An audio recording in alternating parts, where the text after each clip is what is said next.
माँ को गालियां देने वाले शख्स का दिल दहला देने वाला वाकया।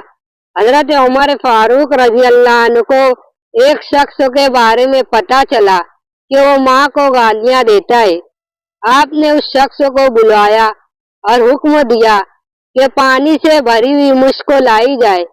फिर वो मुश्क उसके पेट पर खूब कसकर बंधवा दी और उसको कहा कि उसे इसी मुश्क के साथ चलना फिरना भी है और खाना पीना भी है और सोना जागना भी है। एक दिन गुजरा तो वो बंदा बिलबिलाता हुआ हाजिर हुआ कि उसको माफ कर दिया जाए, वो आइंदा ऐसी हरकत नहीं करेगा। आप रजी अल्लाह अन्हु ने पानी आधा कर दिया मगर मुझको बदस्तूर उसके पेट पर बंधी रहने दी।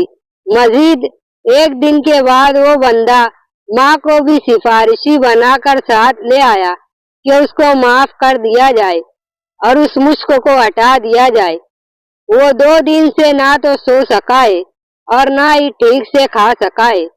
आपने उसकी माँ की तरफ इशारा करके फरमाया कि उसने तुझे पेट के बाहर नहीं बल्कि पेट के अंदर इतने ही वजन के साथ 9 माह उठा कर रखा है। ना वो ठीक से सो सकती थी और ना ठीक से खा सकती थी।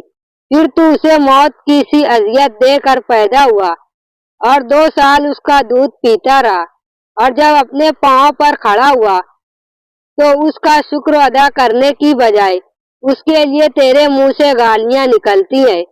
अगर आइंदा ये शिकायत मौसूल हुई तो मैं तुझे निशान इबरत बना दूंगा। सबक, इस वाक़े से हमें ये सबक मिलता है कि माँ का दिल दुखाना बहुत ही बड़ा गुनाह है। माँ के कदमों के नीचे जन्नत है, अपनी जन्नत को राजी करें।